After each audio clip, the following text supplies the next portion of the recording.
প্রভু আমি ব্রাহ্মণ। ভগবান বলে তুমি ক্ষত্রিয়ের সন্তান, তুমি কি করে ব্রাহ্মণ হবে? তবে একটা উপায় বলে দিতে পারি, তুমি ব্রহ্মার কাছে যাও, বেদজ্ঞ ব্রহ্মা যদি মেনে নেয় তাহলে তুমি ব্রাহ্মণ।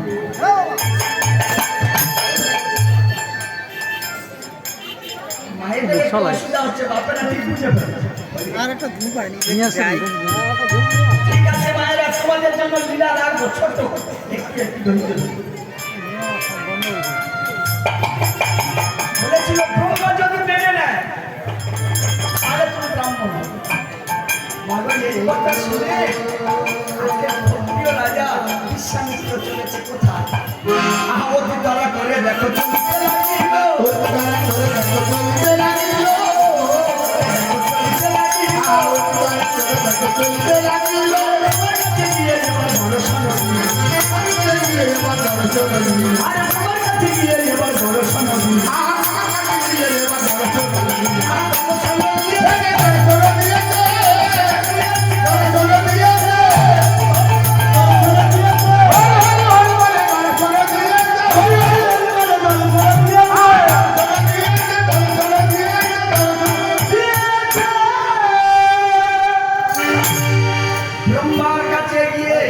বিশ্বামিত্র ক্ষত্রিয় রাজা বলছে, সৃষ্টিপতি ব্রহ্মা শোনো।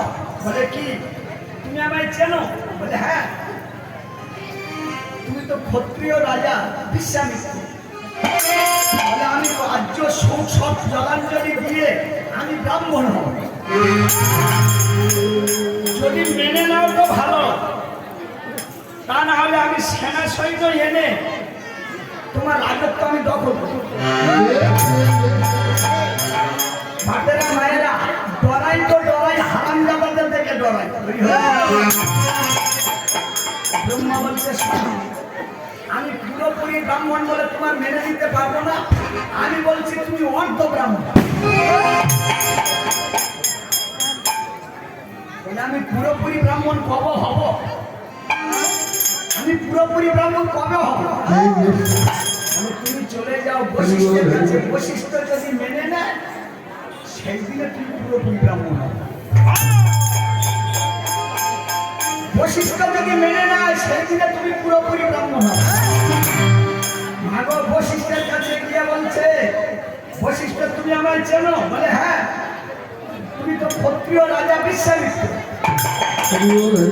বলে সৃষ্টিপতি ব্রহ্মা মেনে নিয়েছে আমি অর্ধ ব্রাহ্মণ, আর তুমি বললে আমি পুরোপুরি ব্রাহ্মণ হব। বশিষ্ঠ বলছে আমার জীবন থাকলে আমি বলতে পারবো না, তুমি তো ক্ষত্রিয় সন্তান, তুমি কি করে ব্রাহ্মণ? বলেছিল তুমি যদি না মেনে নাও, তুমি আমায় চেনো তো, আমি বাহু বলে তোমার শত পুত্র একটা একটা করে আমি নিধন করব। বলে আমি সত্যের জন্য মাথা উঁচু করে বসতে চাই, তবে মিথ্যার আশ্রয়ে আমার শত পুত্র কেন? আমার যদি